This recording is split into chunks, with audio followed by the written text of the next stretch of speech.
দিদি, এভাবে চলতে থাকলে আমাদের তো মরা ছাড়া আর কোনো উপায় নেই গো। সারাটা দিন ওরা বাহিরে ঘুরবে ফিরবে আর বাসায় এসে মাছ মাংস ভাত চাইবে। এভাবে চলতে থাকলে কিভাবে সংসার করব গো? কোনো একটা উপায় তো খুঁজে বের করতে হবে আমাদের। ঠিক বলেছিস ছোট, আমিও ভাবছি ওদেরকে শাস্তি না দিলেই নয়। আজকে যখন আসবে আমরা কিচ্ছুটি বলবো না। যখন খাবার চাইবে তখন ডাল ভাত এনে হাজির করব।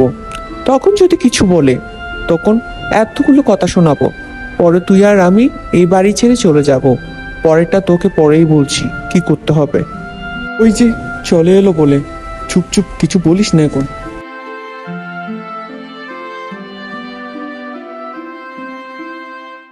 মহারানীর দল কাজ বাজ বাদ দিয়ে এখানে এসে গল্প করা হচ্ছে। ঝাড়ু হাতে নিয়ে এক্ষুনি যাও, খাবার তৈরি করো। অনেক দূর দূরান্ত থেকে এসেছি, তাড়াতাড়ি খাবার দাও। গরমে রোদে পুড়ে ছাই হয়ে যাচ্ছে, আর দুজন মহারানী ঘরে বসে বসে গল্প করছে। এক্ষুনি যাও। কোন রাজকার্যটা সেরে এসেছে কে জানে। দাঁড়াও না, তোমাদেরকে আজকে এমন খাওন খাওয়াচ্ছি। বলেছি না দাদা, বউদের বেশি প্রশ্রয় দিতে নেই। বউদেরকে এভাবে চাপে চাপে রাখতে হয় যাতে মুখের উপর কথা বলতে না পারে। হ্যাঁ রে ভাই, দেখছিস এতগুলো বকা দিয়েছি, একটাও কথা বললো না। আরে বলবে কি করে, বলার সাহস পেলেই তো আমাদেরকে তো জমের মতো ভয় পায়। খাবার আনতে এত দেরি হচ্ছে কেন? সারাদিন তো শুয়ে বসে থাকো। তাড়াতাড়ি করে খাবারগুলো একটু রান্না করে রাখতে পারো না, যাতে আসার সাথে সাথে খাবার পাই। তাড়াতাড়ি আনো, না হলে বেতের বাড়ি একটাও মাটিতে পড়বে না, সবগুলো পিঠেই পড়বে।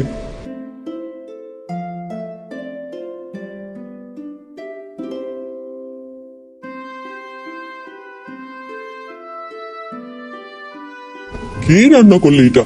ডাল? আমি ডাল দিয়ে কখনো ভাত খেয়েছি?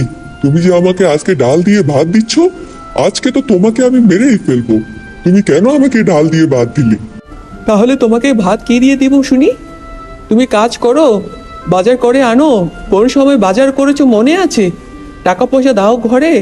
মানুষের কাজকর্ম করে আমরা দুটো বোন কত কষ্ট করে সংসার করছি। এই যে ডাল ভাত যে তোমার কপালে জুটছে, এটাও অনেক। এটাও তো তোমাদেরকে দেওয়া উচিত না। তোমার সংসার তুমিই করো। আজকে চললাম আমরা এই বাড়ি থেকে। যাও যাও, তোমাদের ছেড়ে আমরা থাকতে পারবো। রেবেকা, তুমি আমাকে শুধুমাত্র সাদা ভাত দিলে কেন? তরকারি কোথায়? মাছ মাংস নিয়ে আসো তাড়াতাড়ি। মাছ মাংস কোথায় থেকে রান্না করবো বলো? তুমি কি মাছ মাংস আনো ঘরে? কোন সময় বাজার করেছো তোমার খেয়াল আছে? মানুষের ঘরে আমি কাজ করে এই সাদা ভাতটুকু জোগাড় করি, তাও তো তুমি পারো না। তোমার এত বড় সাহস, তুমি আমার মুখের ওপর গিয়ে কথা বলছো?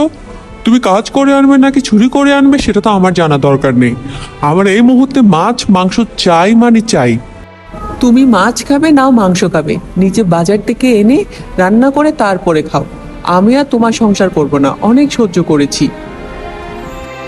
আরে যাও যাও, তোমার মতো মেয়ে একটা গেলে 10টা আমার কাছে চলে আসবে।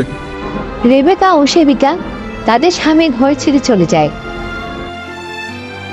তোরা তো আমার ছোটবেলার বান্ধবী, তোদেরকে দিয়ে কি করে আমার ঘরের কাজ করাই? দেখ, আমার এটা ভালো লাগছে না একদম। আমি তোদেরকে দিয়ে কাজ করাতে পারবো না। তোরা এসেছিস, আমি খুবই খুশি হয়েছি। তোরা থাক। না রে না, তোর ঘরে আমরা এমনি এমনি থাকতে পারবো না। হয় তোর ঘরে কাজ করে থাকবো, আর না হলে থাকবো না। আরে গিন্নি, কি হয়েছে তোমার? তোমার মুখটা এত ভারী হয়ে আছে কেন? তোমার বান্ধবীরা তো আসলো, আর মন খারাপের কি আছে? কিছু কি চাই নাকি? তাড়াতাড়ি বলে ফেলো, আমি কিন্তু বাইরে যাব, পরে আর পাবে না কিন্তু। বলছি গো, আমার বান্ধবীরা একটু সমস্যায় পড়েছে, তারা কিছুদিন এখানে থাকবে। হ্যাঁ থাকবে, এখানে সমস্যা কি? ওরা তো তোমার বান্ধবী, যতদিন খুশি ততদিন আমার বাড়িতে থাকতে পারবে। এটা কি তোমার বাড়ি নয়? এখানে তো আমার কাছ থেকে অত পারমিশন নেওয়ার কিছুই নেই। তুমি অনেক ভালো, তোমাকে অনেক ধন্যবাদ। আচ্ছা আচ্ছা, তোমার বান্ধবীদের সাথে থাকো তাহলে। মেয়েটাকে দেখে রেখো। আমি বাজারে গেলাম, আজকে বড় থেকে ইলিশ মাছ নিয়ে আসবো। মা দেখো, এই দুজন হচ্ছে তোমার নতুন আন্টি, ওরা আমার ছোটবেলার বান্ধবী। হ্যাঁ রে ছোট, এখন যে আমরা বিপদে পড়ে গেলাম। ওরা যে ছিল, অন্তত পক্ষে আমরা 2 মুঠো সাদা ভাত হলেও খেতে পারতাম। এখন যে পানি ছাড়া আমাদের কপালে কিছুই জুটছে না। কোনো কাজ করব তো পারি না, যে কাজ করে টাকা রোজগার করব। আমাদের উচিত ওদের খুঁজে বের করা।